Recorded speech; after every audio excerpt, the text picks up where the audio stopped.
අපේ අතිරේක ලේකම්තුමා ඒ වගේම මහාචාර්යතුමා මාධ්‍යවේදී තමුන්නාන්සලා සියලු දෙනාගෙන් අවසරයි. අද අපේ අවධානය යොමු වෙන කාරණා දෙකක් තියෙනවා. ඒ තමයි වීගොවියන් විසින් නගන මැසවිල්ලත් ඒ වගේම කෘෂිකර්ම අමාත්‍යාංශය ආනයනය කිරීමට බලාපොරොත්තු වෙන පොහොර පිළිබඳ රටේ ඇති වෙලා තියෙන කතිකාවත් පිළිබඳ දැනුවත් කිරීම මේ මාධ්‍ය හමුවේ බලාපොරොත්තු වෙනවා. මුලින්ම කියන්න ඕනේ මේ වෙනකොට මීට දින කීපයකට කලින් ඉඳලා ගත්තොතින් ගොවීන්ට නාඩු කිලෝයක් සඳහා රුපියල් 50ක මිලක් තිබුණේ. ඒ වගේම සම්බ කිලෝ එකක් සඳහා 52කුත් කීරි සම්බ කිලෝ එකක් සඳහා රුපියල් 55ක මිලකුත් තමයි ගොවීන්ට ලබා දුන්නේ. ඒ වගේම ගිය සතියේ කැබිනට් මණ්ඩලයේ නාඩු කිලෝ එක සඳහා මිල රුපියල් 55 දක්වා ඉහළ දැම්මා. මම ජනාධිපතිතුමාගෙන් ඉල්ලීමක් කරා සම්බ කිලෝ එක රුපියල් 60ක් කරන්නත් කීරි සම්බා රුපියල් 70කට මිල නගන්නත් මම රජයෙන් ඉල්ලීමක් කරා. මම හිතනවා ඒ සඳහා යහපත් ප්‍රතිචාරයක් ලැබෙයි කියලා. නැත්නම් අපි නාඩු සඳහා පමණයි මිල වැඩි කරේ අනෙකුත් සඳහාත් වැඩි කරන ලෙස ඉල්ලීමක් කරා. මම හිතනවා අද දවසේ ඒ සඳහා හොඳ ප්‍රතිචාරයක් අපට ලැබෙයි කියලා. ඒ වගේම නාඩු කිලෝ එකක් අද රුපියල් 55කට ගන්නකොට අපි පොහොර සහන ආධාරය නොමිලේ දීලා තියෙනවා පහුගිය කන්නේ 1 කිලෝවකට රුපියල් 6ක් පොහොර සඳහා වැය වෙනවා. ඒ කියන්නේ නාඩු කිලෝ එකක් 55යි කියලා කියන්නේ ගොවියට නොමිලේ රුපියල් 6ක් එකතු වෙලා තියෙනවා පොහොර සඳහා යන මුදල. ඒ කියන්නේ නාඩු කිලෝ එකක් සඳහා රුපියල් 61ක් ගොවියට ලැබෙනවා ඒ කියන එක අඩු. සම්බා වැඩි කරොත් රුපියල් 66කුත් කිරි සම්බා වැඩි කරොත් 76කුත් ලැබෙනවා ගොවියට මේ ලබා දෙන පොහොර සහන ආධාරයත් එක්ක. ඒ වගේම අපි ගත්තොත් 2019 15 හිට 2019 දක්වා යහපාලන රජය යටතේ වී කිලෝ එකක් තිබුණේ නාඩු කිලෝ එකක් රුපියල් 30යි 32යි 34යි. මේ තමයි තිබුණ මිල. දැන් මේ වෙනකොට ගොවියෙක්ට වී සඳහා නිෂ්පාදන පිරිවැය ගත්තොත් වී කිලෝ එකක් සඳහා නිෂ්පාදනය කරන්න යන මුදල රුපියල් 30යි. මේක මම නෙවෙයි කියන්නේ කෘෂිකර්ම දෙපාර්තමේන්තුවේ ලබා දෙන දත්තවලට අනුව වී කිලෝවක් සඳහා වියලි කලාපයේ කෘෂිකාර්මික ප්‍රදේශවල නිෂ්පාදනය කරන්න යන මුදල රුපියල් 28යි 30යි වී කිලෝ එකක් සඳහා. අපි හෙක්ටයාරයක් වගා කරන ගොවියෙක් අපි වී නිෂ්පාදනය මෙට්‍රික් ටන් 5යි ඒ කියන්නේ කිලෝ 5000යි. හෙක්ටයාර එකකට වී කිලෝ අපි හෙක්ටයාරයක් වගා කරොත් 5000ක් සඳහා රුපියල් දැන් අපි 55ක් නාඩු කිලෝ එකකට දෙනවා. ඒ වගේම අපි ගෙනත් දුන්නොත් 56යි 50ක් දෙනවා. හෙක්ටයාර එකකට ගොවියෙකුට හම්බ වෙනවා 2,85,000 සමා වෙන්න 2,82,200ක් හෙක්ටයාරයක් වගා කරන ගොවියෙකුට හම්බ වෙනවා. එතකොට රුපියල් 30ක් වියදම ගියොත් ගොවියෙකුට හෙක්ටයාරයක් සඳහා වැය වෙන මුදල 1,50,000යි. එතකොට ගොවියෙකුට රුපියල් 25ක ලාභයක් ලැබෙනවා වී කිලෝ එකකින්. ඒ සඳහා 1,32,500ක් හෙක්ටයාරයකින් ගොවියෙකුට ආදායමක් ලැබෙනවා. මේක මම නෙවෙයි මේ කෘෂිකර්ම දෙපාර්තමේන්තුව හදලා දෙන තොරතුරු වලට අනුව. ඒ වගේම ගොවියන් අතුරු භෝගයක් හැටියට කන්නේ කපලා මැද මුං ඇට දානවා. එහෙම නැත්නම් බඩිරු වවනවා. එහෙම නැත්නම් එළවලු වවනවා. අතුරු භෝගිකුත් ගොවියන් වවනවා. දැන් මේ වෙනකොට ගොවිය උද්ඝෝෂණය කරනවා රුපියල් 55ටත් මිල මදි කියලා. මම ගොවි ජනතාවගෙන් ඉල්ලීමක් කරනවා ගොවියෝ වී මිල වැඩි කරනවා නම් කැමැතිම කෙනා කෘෂිකර්ම ඇමති. හැබැයි රජය අපි තීන්දුව කරන්න ඕනේ ගොවීන් වගේම මේ රටේ ජීවත් වෙන පාරිභෝගිකයන්ත් රජය බලනවා. එතකොට ආහාර ඇමතිතුමා වෙළඳ ඇමතිතුමා හැම වෙලාවෙම කැබිනට් එකේ සටන් කරනවා හාල් ආනයනය කරන්න. මොකද මේ දිගින් දිගටම වෙළඳ පොලේ හාල් හිඟයක් ඇති වෙනවා. ඒ නිසා හාල් ආනයනය කරන්න වෙළඳ ඇමතිතුමා යෝජනා කරනවා. ඒ නිසා මම කෘෂිකර්ම ඇමති හැටියට මේ ආනයනය කිරීම නතර කරගෙන ඉන්නවා. ඉතින් ඒ නිසා ගොවියෝ වී විකුණන්නේ නැතුව හිටියොත් රජය හාල් ආනයනය කරන්න පුළුවන්. මොකද වෙළඳ පොලේ හිඟයක් ඇති වෙන්න දෙන්න බෑ. එතෙන්ට යන්න මම කැමති නැහැ. ඒ නිසා මම දිගින් දිගටම කැබිනට් මණ්ඩලය ඇතුලේ සටන කරනවා මේ හාල් ආනයනය කිරීම නවත්වීම වෙනුවෙන්.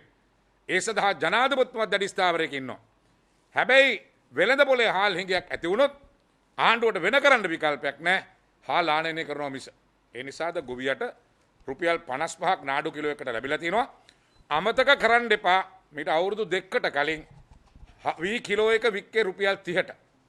රුපියල් 30ට විකුණපු වී කිලෝ එක අවුරුදු 2ක් ඇතුළත රුපියල් 25කින් වැඩි කරලා තියෙනවා. පොහොර සහන ආධාරයත් එක්ක රුපියල් 31කින් වැඩි වෙලා තියෙනවා. මොකද පොහොර සඳහා රුපියල් 6ක් වැය වෙනවා. ඉතින් ඒ නිසා අපි ගොවි ජනතාවගෙන් ඉල්ලීමක් කරනවා ඉතිහාසයේ හොඳම මිලක් රුපියල් 56ක් වී සඳහා ලැබිලා තියෙනවා. මේ දිගින් දිගටම වී විකුණන්නේ නැතුව එවැනි උද්ඝෝෂණ කරන්න ගියොත් වෙළඳ ඇමතිතුමා මැදිහත් වෙලා මේ හාල් ආනයනය කරයි. ඒක අපිට අවාසි. ඒ නිසා කෘෂිකර්ම ඇමතිතුමා හැටියට මං හිතන්නේ අපි මේක ආණ්ඩුවට ඕනවට වැඩිය තල්ලු කරන්න අවශ්‍යතාවයක් නැහැ. අපි වී සඳහා රුපියල් 55ක් කියන්නේ සාධනීය මිලක් අපි දීලා තියෙනවා. ඒ නිසා ගොවි ජනතාව මෙතෙන්දී රජයට අනවශ්‍ය දෙයක් ඇති නොවෙන්න වග බලා ගන්න කටයුතු කරනවා නම් හොඳයි කියලා කියනවා. දැන් බලන්න පහුගිය අවුරුදු 5 වී කිලෝ එක වික්කේ රුපියල් 30ට. එතකොට වී විකුණලා හම්බෙන්නේ 1,50,000යි. එතකොට නිෂ්පාදන පිරිවැය රුපියල් 1,50,000 කියලා දෙනවා. එතකොට ගොවියාගේ ලාභෙකෝ. කන්න 10ක් අවුරුදු 5ක් යහපාලන ආණ්ඩුවේ එක ගොවියෙක් උද්ඝෝෂණ කරේ නැහැ. වී මිල වැඩි කරන්න කියලා. එක ගොවියෙක් පාරට බැස්සේ නැහැ. එක ගොවි සමිතියක් ප්‍රවෘත්ති සාකච්ඡා තිබ්බේ නැහැ. රුපියල් 30ට වී කිලෝක විකුණුවා. අද 55යි, සහන 56යි 50යි, සහනාදා පොහොර සඳහා 6යි. ඒ කියන්නේ 62යි 50ක් වෙලා තියෙනවා අද. ඒ නිසා අපි හොඳ මිලක් නාඩු සඳහා දීලා තියෙනවා. ඒ නිසා නැවතත් අපි සමස්ත ගොවි ජනතාවගෙන් ඉල්ලීමක් කරනවා. එතෙන්න යන්න එපා කියන ඉල්ලීම. ඊළඟට රජය පොහොර ආනයනය කිරීම සඳහා අතිගරු ජනාධිපතිතුමා පසුගිය අප්‍රේල් මාසේ 29 වෙනිදා කැබිනට් මණ්ඩලයට පත්‍රිකාවක් ඉදිරිපත් කරා. රසායනික පොහොර එවැගේම පලිබෝධනාශක කෘමිනාශක ආනයනය සම්පූර්ණයෙන් තහනම් කරලා. මේ තීරණ ගැනීමත් එක්ක අපට තිබුණ මූලිකම දේ තමයි ආණ්ඩුවක් හැටියට එළඹෙන මහකණ්ඩයට අවශ්‍ය පොහොර ටික ලබා දෙන්නේ කොහොමද කියලා. ඒ අනුව රජය තීන්දුව කරා පෙර පරිදිම වී සඳහා රජය හරහා පොහොර ලබා දෙන්නත් අනෙකුත් භෝග සඳහා පෞද්ගලික ආයතන වලට පොහොර ආනයනය කිරීමට අවසර දෙන්න. ඒ අනුව පෞද්ගලික අංශයට අපි අවස්ථාව ලබා දීලා තියෙනවා. බඩයිරිඟු තේ ඇතුළු අනෙකුත් භෝග සඳහා වෙළඳපොළට පොහොර ආනයනය කරන්න. ඒ වගේම කාබනික පලිබෝධනාශක ආනයනය කරන්න. අපි පොහොර සමාගම් වලට කාබනික පොහොර සහ පලිබෝධනාශක ආනයනය කරන්න අවස්ථාවක් ලබා දීලා තියෙනවා. පෞද්ගලික සමාගම් 22ක් වර්ග 72ක් අපිට සාම්පල් ලැබලා තියෙනවා. මේක ඉදිරි කාලේ ආනයනය කරලා වෙළඳපොළට ඉදිරිපත් කරනවායි කියලා. ඒත් එක්කම රජය සුපුරුදු පරිදි වී සඳහා අපි පොහොර නිෂ්පාදනය කරන්නත් අපි කටයුතු කරලා තියෙනවා. වී සඳහා කෘෂිකර්ම දෙපාර්තමේන්තුවේ නිර්දේශයට අනුව අපි පොහොර වර්ග 4ක් ගොවීන්ට ලබා දෙනවා. එකක් තමයි කාබනික කොම්පෝස් පොහොර කිලෝ 500ක්. ඒ වගේම කාබනික ජෛව දියර පොහොර ලීටර් 10 15 ආකාරයෙන් අපි ඒක ලබා දෙන්නේ. මේ ශුද්ධ ජීවි භාවිතයෙන් හදන ජෛව දියර පොහොර. ඒ වගේම මේ පොහොර සඳහා අපි නයිට්‍රජන් එක්ස්ට්‍රැක්ට් එකක්. මේක අපි දෙන්නේ බූස්ට් එකක්. මොකද මේ නිෂ්පාදනයේ අඩුවක් නොවෙන්න අපි නයිට්‍රජන් පොහොර අපි ආනයනය කරනවා. ඒකේ පවුඩර් එකත් ඒ වගේම ග්‍රැනියුලා එකත් දෙකම තියෙනවා. අපි නයිට්‍රජන් එකක් ඒ වගේම පොටෑසියම් ක්ලෝරයිඩ් කිලෝ 45ක් අපි ගොවීන්ට ලබා දෙන්න බලාපොරොත්තු වෙනවා. ඒ නිසා කෘෂිකර්ම දෙපාර්තමේන්තුවේ නිර්දේශයට අනුව මේ පොහොරක වර්ග භාවිතා කිරීම තුළින් ගොවියට කිසිදු නිෂ්පාදනයේ අඩුවක් වෙන්නේ නැහැ. කිසිදු ප්‍රශ්නයක් ඇති වෙන්නේ නැහැ. ඒ වගේම අපි කාබනික පලිබෝධනාශක කෘමිනාශක සහ වල්නාශක ආනයනය කිරීමට අවස්ථාව ලබා දීලා තියෙනවා. පසුගියදා ජල කමිටු රැස්වීමේදී මහා වාරි යෝජනා ක්‍රමවල දින 35ක් වතුර දෙන්න තීන්දුව කරා. මේ දින 35ක් වතුර දෙනවයි කියන්නේ වල් කුණු කරගන්න වල් පල් කරගන්න හොඳම අවස්ථාවක්. ඒ වගේම අපි පැරෂුට් තැටි දෙනවා. ඒ නිසා මහා වාරි ලක්ෂ 3ක් සුළු වාරි ලක්ෂ 1මාරක් වගේ ලක්ෂ 4මාරකට වගේ ගොවීන්ට මේ තනකොළ ප්‍රශ්නය මඩපවත්වා ගන්න පුළුවන් මේ ජලය ලබා දීම තුලින්. දැන් අපි ආනයනය කරනු ලබන කාබනික නයිට්‍රජන් පොහොර පිළිබඳ මේ දවස්වල විශාල කතිකාවක් රටේ යනවා. මේක අපිට සුදුසු නැති පොහොරක් අපි ආනයනය කරන්න හදනවයි කියලා. මගේ අතිරේක ලේකම්තුමා පැහැදිලි කරයි මේ අපි ආනයනය කරන පොහොර පිළිබඳ. ඒ නිසා මට කෘෂිකර්ම ඇමතිවරයා හැටියටත් රජයේ හැටියටත් අපි ඔබට කියන්නේ අපේ රටට පොහොර ආනයනය කිරීමේදී අපිට ප්‍රමිතියක් තියෙනවා.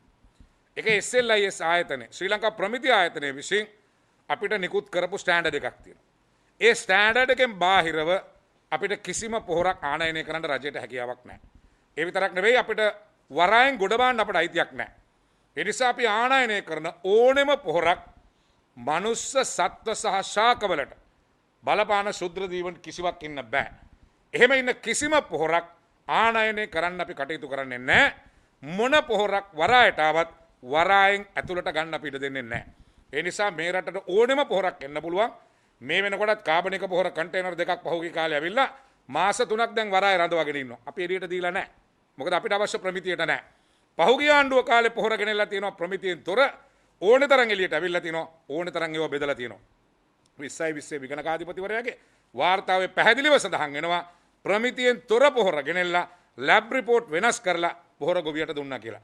ඒ නිසා ගෝඨාභය රාජපක්ෂ ජනාධිපතිතුමාගේ රජය යටතේ කෘෂිකර්ම ඇමතිවරයා හැටියට මම වගකීමකින් කියනවා කිසිදු මනුස්ස ජීවිතයට සතුන්ට සහ ශාකවලට හානියක් වන කිසිදු පොහොරක් අපි ආනයනය කරන්න දෙන්නේ නැහැ. ඒ ආනයනය කරන ඕනෙම පොහොරක් අපි වරායට ආවට පස්සේ අපි ඒ සියල්ල අපි පරීක්ෂා කරලා තමයි අපි නිදහස් කරන්නේ. දැන් මේ එන පොහොර පිළිබඳ ප්‍රශ්නේ අපි කරලා තියෙන ටෙන්ඩර් එකක් අපි කැඳෙව්වා. අපි මේ පොහොර ආනයනය කිරීම සඳහා නයිට්‍රජන් ඒකෙදී තරඟකරුවන් 20 ගාණක් ඇවිල්ලා අවසානයේදී තෝරාගත්ත එක තරඟකරුවෙක්. ඔහු තමයි දැනට ලෝකේ වැඩිම කාබනික පොහොර නිෂ්පාදනය කරන සමාගම. ඒ සමාගම චීන සමාගමක්. ඒ වගේම මේ සමාගම ඇමරිකාවට, ජපානයට, ඕස්ට්‍රේලියාව ඇතුළු ලෝකේ රටවල් 12කට පොහොර ආනයනය කරන සමාගමක්. ඒ අනෙකුත් රටවලත් මේ සමාගමේ අනුබද්ධ ශාඛා තියෙනවා. ඒ නිසා ලෝකේ වැඩිම කාබනික පොහොර නිෂ්පාදනය කරන, ලෝකේ පරිසරය අතින් වැඩිම අවධානය යොමු කරන රටවල් ගණනාවකටම පොහොර නිෂ්පාදනය කරන සමාගමකින් තමයි අපි මේ පොහොර ආනයනය කළා තියෙන්නේ. මේ අපි පොහොර කදවපු ටෙන්ඩර් එක අනුව අපි පොහොර ආනයනය කළ යුත්තේ අපි මේ ටෙන්ඩර් එකෙන් මොහු තෝරාගත්තට පස්සේ ප්‍රමිති ආයතනයේ විසින් ස්වාධීන අපිට ලැබ් එකක් අපිට හඳුන්වලා දෙනවා. ඒකට සෑම්පල්ස් යවලා ඒන සෑම්පල්ස් ටෙස්ට් රිපෝට් එක මත තමයි අපි පොහොර ආනයනය කරන්න ඉඩ දෙන්නේ. ඒ අනුව SLSI ආයතනයේ විසින් ස්වාධීන පරීක්ෂණාගාරයක් නම් කරලා තියෙනවා. ඒ පරීක්ෂණාගාරයේ විසින් කරන ලද නිරීක්ෂණවලට අනුව මේ ආනයනය කරන පොහොරවල කිසිදු සුද්ධජීවියෙක් නැහැ කියලා, මේ කියන සුද්ධජීවීන් නැහැ කියලා පැහැදිලිව සඳහන් කරලා තියෙනවා. දැන් ඒ අතරතුරේ අපි මේ පොහොර අපි පළවෙනි වතාවට ගේන නිසා අපි මේ පොහොරවල සෑම්පල් කීපයක් අපි අන්ඔෆිෂියලි, ඒ කියන්නේ අපි නීත්‍යානුකූලව කිරි බැහැරව අපි මේ සමාගම් වලින් ගෙන්න ගත්තා. අපි මේක පරීක්ෂා කරා. ඒ පොහොර ගෙනාපු ක්‍රමවේදය ගත්තාම ඒ සියලු ආපු ක්‍රමය ගත්ත විදිය, බෙදපු විදිය පිළිබඳ අපේ අමාත්‍යාංශයට යම් ප්‍රශ්නාර්ථයක් තියෙනවා. නිකම් මේ ප්ලාස්ටික් බෑග් එක තමයි මේ පොහොර ඇවිල්ලා තියෙන්නේ. ඕනෙම කෙනෙකුට පුළුවන් මේ පොහොරට පොඩි ඉන්ජෙක්ෂන් කටුවකින් පොඩ්ඩක් ගැව්වොත් මේ සාම්පල් සම්පූර්ණයෙන් වෙනස් වෙනවා. ඉතින් ඒ නිසා මේ අපි අවිධිමත්ම ගෙනාපු පොහොරක් අපි පරීක්ෂා කිරීමේදී ඒ පොහොරේ අර්විනියා කියන සුද්ධජීවියා ඉන්නවයි කියලා හඳුරගෙන තියෙනවා. ඒ සුද්ධජීවියා ඉන්න පොහොරක් නම් ඒක කිසිසේත් අපේ අල සහ ගෝවා කැරට් කියන බීජවලට බලපානව වගාවට ඒවා අපි අනිවාර්යෙන් එවැනි සුද්ධජීවියෙක් ඉන්න පොහොරක් අපි ආනයනය කරන්න ඉඩ දෙන්නේ නැහැ. ඉතින් ඒ නිසා මේක මේ ක්‍රමවේදයෙන් බැහැරවගෙන ආපු සාම්පල් එකක් පිළිබඳ අපිට ප්‍රශ්නයක් පැන නැගිලා තියෙන්නේ. ඒ නිසා අපි බලාපොරොත්තු වෙනවා දැන් ඔවුන් නැවතත් අපිට සාම්පල් එකක් එවලා දුන්නා, අපි ඒක ටෙස්ට් කරනවා. ඒ වගේම මේ පොහොර ඒමේදී වරාය තුලදී අපි වරායෙන් ගොඩ බෑමට පෙර අනිවාර්යෙන්ම මේ සියලු පොහොර පරීක්ෂණයට ලක් කළා. මේ මුලින් කිව්ව ආකාරයට සත්ව ශාක සතුන් සඳහා හානියක් වන සුද්ධ ජීවීන් ඉද කිසිදු පොහොරක් මේ රට ඇතුළට ගන්න ඉඩ දෙන්නේ නැහැ කියන සහතිකය රජය වෙනුවෙන් කෘෂිකර්ම ඇමතිවරයා හැටියට දෙනවා. මේ වෙනකොට අපිට ආරංචි පෞගේ කාලේ රසායනික පොහොර ආනයනය කරනකොට මහාචාර්යවරු මේ රටේ විශ්වවිද්‍යාලවල මහාචාර්යවරු මේ වෙනුවෙන් පෙනී හිටියා. මේ රසායනික පොහොර නැවත ගේන්න කියලා. ඒ නිසා අමතක කරන්න එපා. අපි මේ හැප්පෙන්නේ ලෝකේ තුන්වෙනි බලවතත් එක්ක. ලෝකේ පළවෙනි මාෆියා එක මත්කුඩු සහ අවියායුධ. දෙවෙනි මාෆියා එක රසායනික පොහොර. ලංකාවේ ව්‍යාපාරයේ වටිනාකම බිලියන 100යි. එමනම් ලංකාවේ බිලියන 100ක ව්‍යාපාරයක් එක්ක ලෝකේ තුන්වෙනි මාෆියාවත් එක්ක අපි මේ ගැටෙන්නේ. ඒ නිසා අමතක කරන්න එපා.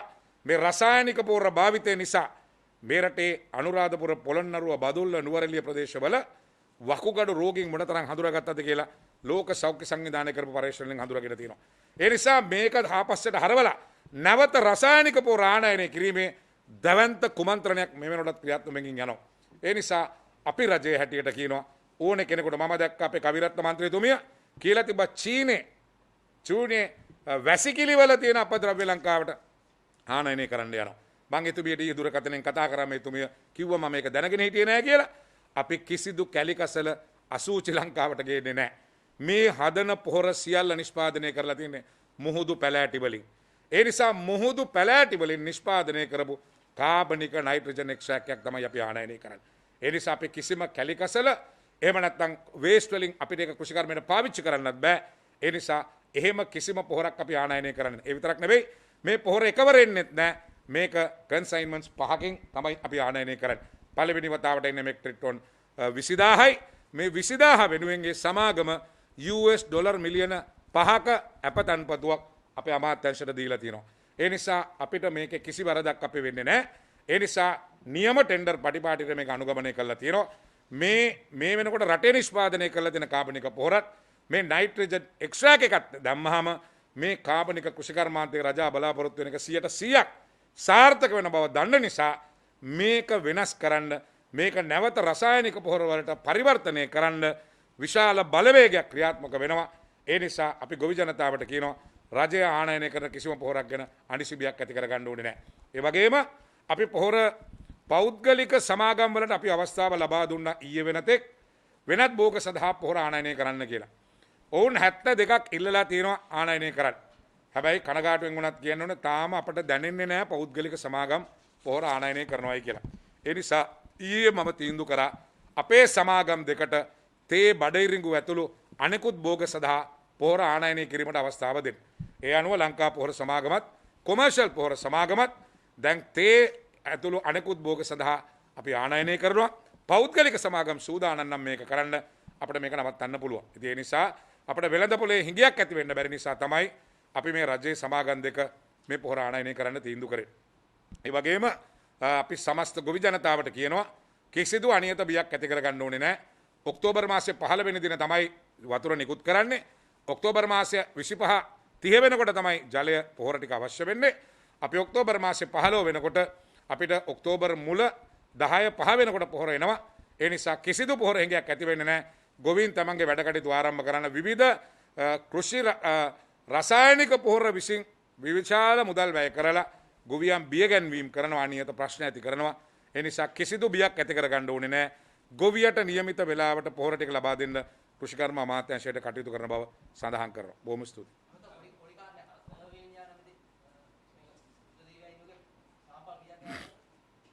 අපි ගත්ත සාම්පල් එකක තමයි ඒ සාම්පල් වලත් ප්‍රශ්නයක් තියෙනවා. කොළඹ විශ්වවිද්‍යාලයේ කරලා තියෙන එක සාම්පල් එකක නෑ කියනවා.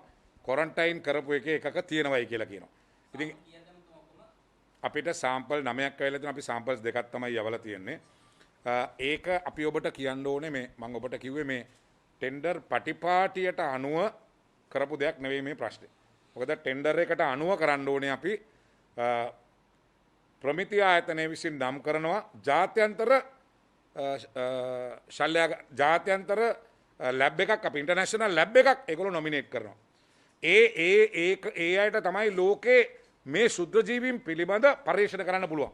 අපේ ලංකාවේ එවැනි සියලු ශුද්ධ ජීවීන් පිළිබඳ පරීක්ෂණ කරන්න පරීක්ෂණාගාරයක් අපේ ලංකාවේ නැහැ.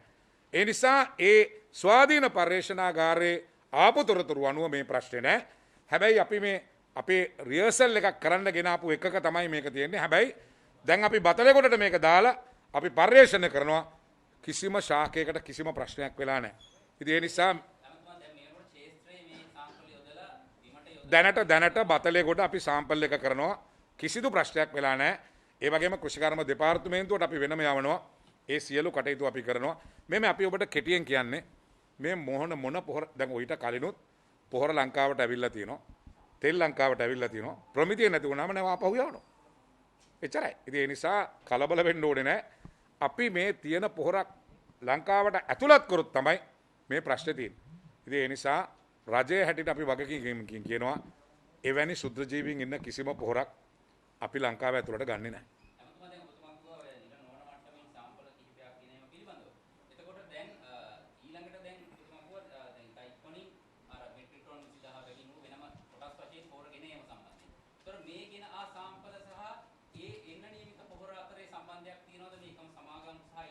එකම සමාගම මේකේ එකම සමාගම මේකේ අතරමැදියෝ නැහැ. ඒ සමාගමමයි ගේන්නේ. ඉතින් ඒ නිසා මේ ගේන පොහොර දැනටමත් ඒ චීනේ හාබර් එකට ඇවිල්ලා තියෙන්නේ. එතකොට ඒ හාබර් එකෙන් ගත්ත සාම්පල් වල නැහැ කියනවා. හැබැයි අපි මේ ෆැක්ටරි එකෙන් අරගෙන ගෙනාපු එකේ තමයි මේ අර්විනියා කියන එක තියෙනවයි කියලා කියන්නේ. හැබැයි මේ ආපු සාම්පල් එක ගත්ත ආකාරය කුරියර් සර්විස් එකේ දින 7ක් තිබිලා තියෙනවා අපි අරගෙන නැහැ. ඒ වගේම මේක ගත්ත ආකාරය මේක ඇවිල්ලා තියෙන ආකාරය ඔබ ගත්තොතින් අපිට නිකන් මේ පොලිතින් බෑග් එකක තමයි මේ පොහොර ටික තියෙන්නේ.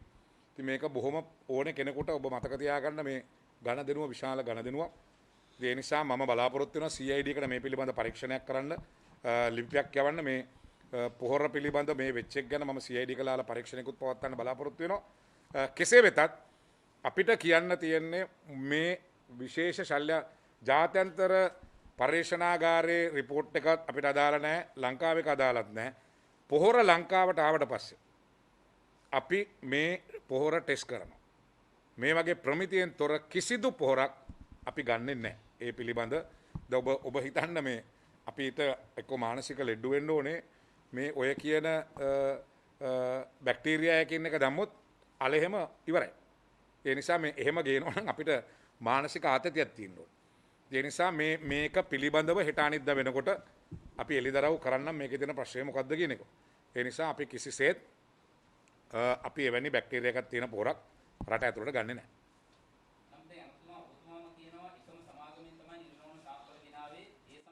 තමයි පොහොර තවදුරටත් ආනයනය කරන්න කියලා. එතකොට මේ දැන් ඊටාම පැහැදිලි. එතකොට යම් සැකයක් සහ බියක් ඇතිවීම සාධාරණයි. එවැනි තත්ත්වයක් තුළ තවදුරටත් පරීක්ෂණයක් කරලා ඒ ඔබතුමාටම කියනවා නම් මේ සාම්පල් වල ගැටලුවක් තිබුණා කියලා. විධිමත් පරිදි නැවත සාම්පල් ගෙන්නගෙන ආරක්ෂිත ක්‍රමයක තුළ ඉන් අනතුරුව මේ තීරණය ගත්තා නම් නේද හොඳ? නෑ අපි දැන් ඒ ඉන්ටර්නැෂනල් ලැබ් එකේ අපු මේ විදියට නෙවෙයි බෝතල් වල සීල් කරලා ඔරිජිනල් සැම්පල්ස් දැන් අපිට එනවා. අපි ඒ කටයුතු කරනවා. ඉතින් නැව වෙනවනේ වරායට. ඒ ආවට පස්සේ ඒවා අඛණ්ඩව පරීක්ෂා කිරීමේ ක්‍රමවේදයක් තියෙනවද? ඒ අවදානම කොහොමද මම ලංකාවට පොහොරාපු හැමදාකම බාන්න කලින් අපි රැන්ඩම් සාම්පල්ස් ගන්නවා. අරගෙන ඒ රැන්ඩම් සාම්පල්ස් අපි අපේ ලැබ්ස් වලට දෙනවා. දාලා ඒකට අපිට දින 5ක් විතර අපි ආපු ගමන් පොහොර බාන්නේ නැහැ. ඒ රැන්ඩම් අපි සාම්පල්ස් කරලා දින 5ක් බලලා ඒ ලැබ් ටෙස්ට් රිපෝට්ස් වලින් ප්‍රශ්නයක් නැත්තම් විතරයි අපි පොහොර බාන්න අවසර දෙන්නේ.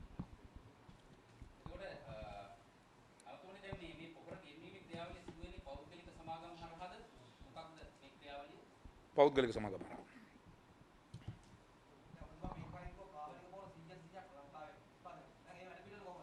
නෑ මම කොහෙවත් කියලා නෑ කාබනික පොහොර 100% ලංකාවේ නිෂ්පාදනය කරනවා කියලා. පළවෙනි කන්නයට අපි බලාපොරොත්තු වුණේ යම් ප්‍රමාණයක් ආනයනය කරන්නත් යම් ප්‍රමාණයක් දේශීය වශයෙන් නිෂ්පාදනය කරන්න. අපිට අනිවාර්යෙන් ඊළඟ කන්නේ වෙනකොට අපි මේ රටේ නිෂ්පාදනය කරන්න පුළුවන්. දැන් අපේ ෆොස්ෆේට් එක අපි කාබනික පොහොර නිෂ්පාදනය කිරීම ආරම්භ කරා. නයිට්‍රජන් පොහොර මේ අපි මේ මුහුදු පැලෑටි වලින් හදන්නේ මේවා. මේ වෙනකොට අපි දැනන් හිටියේ නෑ මෙතෙක් කල් අපේ මුහුදු පැලෑටි ඉන්දියාවට අපි අපනයනය කරලා තියෙනවා. ඒ නිසා මේ පොහොර අපිට අපේ රටේ නිෂ්පාදනය කරන්න පුළුවන්. ඒ නිසා පළවෙනි වතාවට අපි මේ කෘෂිකර්මාන්තයේ යෙදීමේදී අපිට බෑ ගොවියගේ නිෂ්පාදනය අඩු වෙන්න. ඒ නිසා තමයි අපි මේ නයිට්‍රජන් එක්ස්ට්‍රැක්ට් එකක් ගෙන්නුවේ. මොකද නිෂ්පාදනයේ කඩාවැටීමක් වෙන්න බෑ.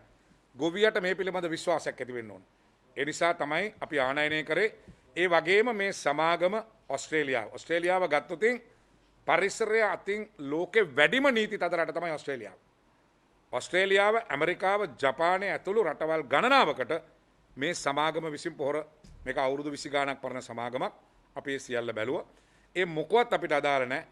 මේ පොහොර ලංකාවට එනකොට අදාළ ප්‍රමිති නැත්තම් අපි මේ පොහොර ගන්නෙ නැහැ. අපිට මේකෙන් කිසිදු පාඩුවක් වෙන්නේ නැහැ.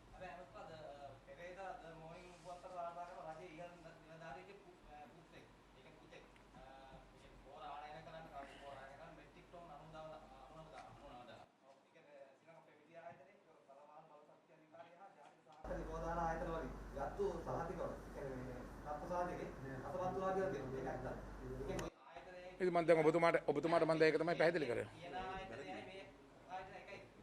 ඔබතුමා වැරදි කියන එක මම කිව්වා අපේ පත්තරවල කියන ඒවා ඔක්කොම අපි පිළිගන්න ගත්තොත් ඉතින් දැන් රටේ පත්තර කියන ඔක්කොම හරිද?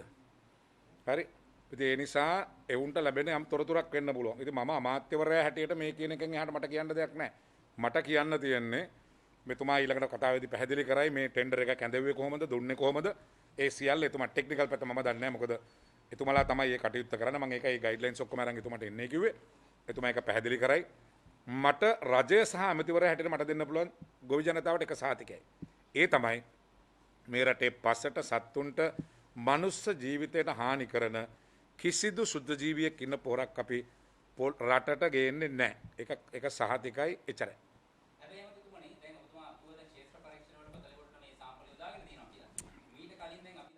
මේ වගේම පර්යේෂණ කරලා තියෙනවා විවිධ බීජ වර්ග පිළිබඳව කරපු පර්යේෂණ වල අතුරු ප්‍රතිඵල අපේ රටේ තියෙනවා බොහෝ තෘණ වර්ග. දැන් අපේ ගත්තොත් එම අම්පාර, මොනරාගල, අනුරාධපුර පැතිර යන තෘණ වර්ගයක් තියෙනවා විවිධ නම් වලින් හැදින්වෙන බරපතල විදිහට ආක්‍රමණශීලී ශාකයක්. ඒක මේ පරිශනාගාරයක් තුලින් එළියට ආපු එකක් කියන එක තමයි අවසානයේ පැහැදිලි කිව්වේ. ඒ කියන්නේ අපිට සහතිකයක් තියන්න පුළුවන් ඒ අවදානම ඇයි ගත්තේ මේ රටේ ක්ෂේත්‍රය තුළට මේ වගේ විෂ බීජයක් තියෙන බව යම් විදියකින් එක පරීක්ෂණයකින් හරි තහවුරු සාම්පලයක් යොදාගෙන ඒක අවදානමක්. ඔබ කියන්නේ කලින් කරපු එකද මේ ආපු එක ගැනද කියන්නේ? නෑ මම කියන්නේ මීට කලින් එවැනි අත්දැකීම් මට කලින් ආපු එක පිළිබඳ මට කියන්න බෑ. මම ඒ කාලේ හිටියේ නෑ. මට කියන්න තියෙන්නේ මගේ කාලේ මම ඇමතිවරයා හැටියට ඉන්න කාලේ කොටාබේ රාජපක්ෂ මැතිතුමා මේ රටේ ජනාධිපතිවරයා ඉන්න කාලය තුල මේ රටට අහිතකර කිසි දෙයක් අපි ගේන්නේ නැහැ. අපිට එහෙම ගේනවා නම් අපිට කරන්න පුළුවන් දේ ගොඩක් තිබුණා. නෑ මම අහන්නේ ඇයි ක්ෂේත්‍රයට යොදාගෙන ඉන්න අවදානම ගත්තේ කියන එක. ශේෂ්ත්‍රයට නෙමෙයි අපි කරන්නේ අපේ රිසර්ච් එකේ. ශේෂ්ත්‍රයට දාලා නැහැ. අපි කරන්නේ බතලකොට රිසර්ච් එකේ. අපි කිසිම ගේන එකක් එහෙම දාන්නේ නැහැ. අපි එන හැම එකක්ම පර්යේෂණ කරලා අපි ට්‍රයල්ස් කරන්නේ අපේ ගොවි පොළවල් තියෙනවා. අපි දැන් V1 බතලෙකොට තමයි අපි ට්‍රයල් එක කරන්නේ. ඒ නිසා එහෙම නැත්තම් අපිට පොහොරක් ආනයනය කරපු ගමන් මහ පොළොවේ මේක හරිද කියලා බලන්න නැතුව අපිට දාන්න බෑ. ඒ නිසා තමයි අපි මේ කලින් ගෙනෙල්ල මේක පොළවේ දැම්මේ. ඒතර අපිට දැනෙනවා පොහොර ආනයන මේ දැන් අපිට සමාගම කියනවා මේක තියෙනවා මේක තියෙනවා මේක තියෙනවා මේක තියෙනවා මේක නෑ මේක නෑ මේක නෑ මේක නෑ කියනවා. ඒතර සහතිකය පදනම් කරගෙන අපි මේක ගන්නවා. ඊළඟට අපි මේ ලැබ් රිපෝට්ස් වලට එනවා. ලැබ් රිපෝට් වලත් අපි දුන්නේ හැබැයි මේක මහ පොළොවේ ප්‍රශ්නයක් කිම අපේ පොළවත් එක්ක. ඒ නිසා තමයි අපි සාම්පල් ගෙනෙල්ලා අපි අපේ ගොවි පොළවල් වල ට්‍රයල්ස් කරන්නේ. ඒතර අපේ ගොවි පොළවල් වල ට්‍රයල්ස් කරාම අපිට දැනෙනවා මේක යම් ප්‍රශ්නයක් තියෙනවා කියලා. ඒ නිසා අපි පර්යේෂණාගාර වල රිපෝට් මතම රැඳෙන්නේ නැහැ. මොකද ඉතිහාසයේ පර්යේෂණාගාර වල රිපෝට් සල්ලි වලට හැදිලා තියෙනවා. ඒ නිසා අපි මහ පොළොවේ මේක බලලා තමයි අපි තීන්දුව ගන්නේ. US මිලියන 63ක්. ඒ කියන්නේ ලංකාවේ මුදලින් බිලියන 7ක් හෝ 8ක් ප්‍රමාණයක්. නෑ මේ අපිට මහකණ්ඩයට අවශ්‍ය ප්‍රමාණය මේක නෙමෙයි. පටල ගන්න එපා. පෞද්ගලික සමාගම් වෙනම කියනවා. මේ V වගාව සඳහා ජෛව දියර පොහොර සහ කොම්පෝස්ට් පොහොර හෙක්ටයාර් ලක්ෂ 2කට දෙනවා. මේ නයිට්‍රජන් නිස්කාරකය සහ පොටෑසියම් සහ කාබනික පොහොර තව ලක්ෂ 6කට දෙනවා. ඉතින් ඒ නිසා එහෙම තමයි මේ පොහොර ගේන්නේ.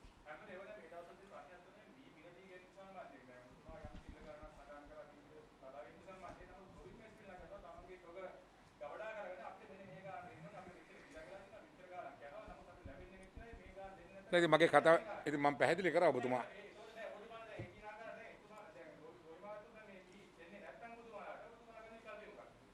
ගොවි මහත්තුරු වී දුන්නේ නැත්නම් අපිට මොකුත් කරන්න බෑ.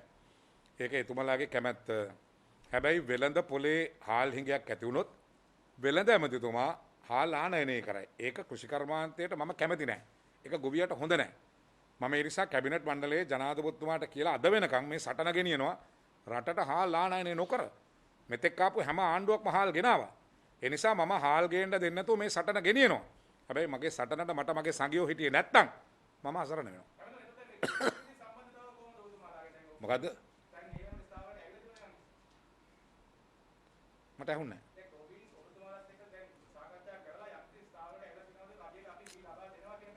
නැහැ. අපි ගොවියන් වී මිල වැඩි කරන්න කිව්වම නාඩු වම රුපියල් 5කින් වැඩි කරා. 5ක් නෙමෙයි 6යි 50කින් වැඩි කරා. දැන් නාඩු කිලෝ එක 56යි 50ට ගන්නවා. දැන් ඔබ අහන්න නැවතත් පහුගිය ආණ්ඩුව කාලේ අවුරුදු 5 කාලේ ඔය එක උද්ඝෝෂණයක් තිබ්බද කියන්නේ රුපියල් 30යි වී කිලෝ එක. පොහොර සානාධාරේ නැහැ. එතකොට රුපියල් 30ට වී තියෙනකොට එක උද්ඝෝෂණයක් නැහැ. එක විරෝධතාවයක් නැහැ. හරි මතක තියාගන්න මේ ඔක්කොම පිටිපස්සේ ඉන්නේ මෝල් හිමියෝ සහ වෙනම ව්‍යාපාරයක්. ඒක හොඳට මතක තියාගන්න. ඉතින් ඒ නිසා අවංකවම මම ඔබට ගණන් හදලා පෙන්නුවා කෘෂිකර්ම දෙපාර්තමේන්තුවේ දත්ත තියෙනවා වී කිලෝ එකක් නිෂ්පාදනය කරන්න යන මිල. එතකොට අපි රුපියල් 30යි 28යි වී කිලෝ එකක් හදන්න යන්නේ. අපි රුපියල් 56යි 50ක් දෙනවද? පොහොරත් එක්ක බැලුවොත් 62යි 50. ඉතින් 30ට හම්බ වෙච්ච එකට 62යි 50ක් දෙනකොට තවත් ගොවියෝ කියනවා නම් වැඩි කරන්න කියලා මම කැමති වී කිලෝ එක 100ට යනවට. මම තමයි ගොවියට වැඩි කැමති කෙනා. මොකද මගේ කෘෂිකර්ම ඇමතික නිෂ්පාදනය වැඩි වෙන්නේ. හැබැයි මේ රටේ ගොවියෝ ලක්ෂ 11ක් වී වගා කරනකොට අමතක කරන්න එපා මිලියන 22ක් මිනිස්සු ඉන්නවා.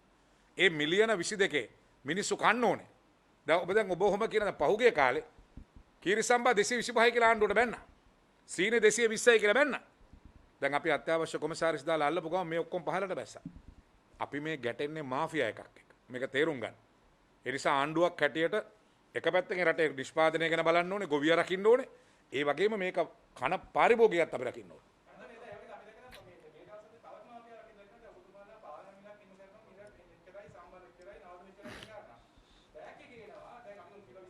කල්පනාව බෑටරි ගාලා එනවා පාර්ලිමේන්තුවේ මෙච්චර කියලා ගාලා ස්ටිකර් එකක්. නමුත් දෙන්නේ මේ මිලට නෙමෙයි. මේ සම්බන්ධයෙන් ඒව කරොත් අපිට බලා ගන්න පුළුවන් මෙතෙක් කල තිබුණේ දඩේ නෑ අපිට තිබුණ ප්‍රශ්නේ මේ පාලනය කරන්න බැරි ප්‍රශ්නේ පාරිභෝගික සේවා අධිකාරියට තමයි මිල වැඩි නම් අල්ලන්නේ දඩ ගහන්න.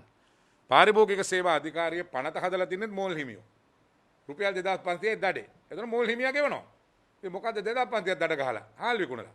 අපි ඒක කැබිනට් මණ්ඩලයේ කතා කරලා දැන් ලක්ෂ සිට ලක්ෂ 10 දක්වා දඩේ වැඩි කරා.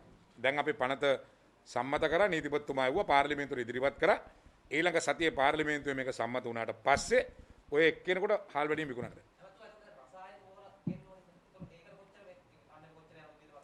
අවුරුද්දකට පෞද්ගලික අංශයයි රජයයි දෙකම බිලියන 68ක් පොහොර ආනයනය කරන්න වියදම් කළා දෙනවා.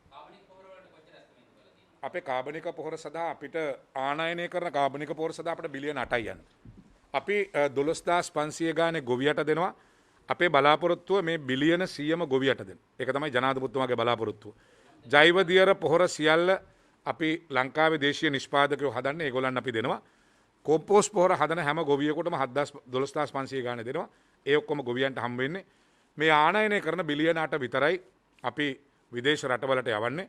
හැබැයි අපේ බලාපොරොත්තුව ඊළඟ කන්නේදී මේකත් මේ රටේ නිෂ්පාදනය කරන්න. දැන් මෙවර කාබනික පොහොර ප්‍රමාණයත් එක්ක රසායනික පොහොර යම් ප්‍රමාණයකින් ගොවියට දෙනවා.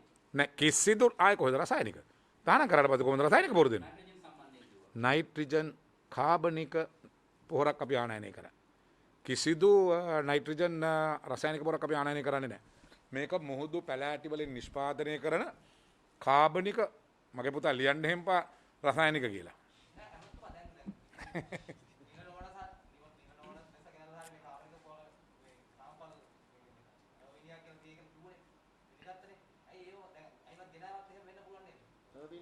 ලංකාවේ තියෙන බැක්ටීරියා එක.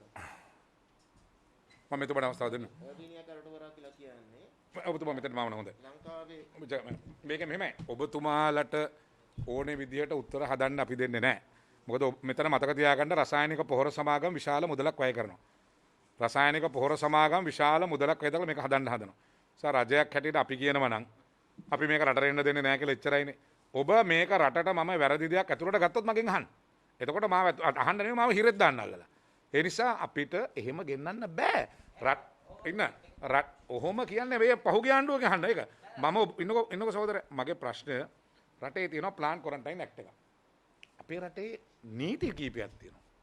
ඉතින් මම ගේනවා නම් ඒ නීති උල්ලංඝනය කරලා මම ගේන්න ඕනේ. ඒ කියන්නේ මම ජීවිතාන්තය දක්වා හිර යන වැඩක් මම කරන්නේ. එහෙම කරන්න බෑ. මේක තේරුම් ගන්න. මේ කාබනික පොහොර පළවෙනි තුනේ කවද්ද ලංකාවට එන්නේ තියෙන්නේ? මේක එන්න තිබ්බේ සැප්තැම්බර් මාසේ 20. මේ ඉන්ටර්නැෂනල් ලැබ් රිපෝට් එක ආවේ නැති නිසා මෙහෙම ප්‍රශ්නයක් වෙච්ච නිසා අපි දවස් 15ක් වරායට ඇවිල්ලා තිබුණ චීනේ අපි ගේන්න දුන්නේ නැහැ. චීනෙන් ෂිප් එක ගෙව්වේ නැහැ. අපිට ජාත්‍යන්තර ලැබ් රිපෝට් එක එනකන් අපි ඒක ගෙන්න දුන්නේ නැහැ. ඒක ඒවට පස්සේ තමයි අපි ඒගොල්ලන්ට එන්න අවසර දුන්නේ. ඒ කියන්නේ දැනට නෑ තාම නැහැ. ඉදිරි දවස්වලෙයි ආවට පස්සේ අපි ටෙස්ට් කරලා අපි ඒ කටයුතු කරලා ගන්න. මෙතුමා පැහැදිලි කරයි මේක පිළිබඳ මට වැඩිව මේක මේ ටෙක්නිකල් සයිඩ් එක දන්නේ එතුමා අපේ අතිරේක ලේකම්තුමා ගම්මන් පිළිමැති.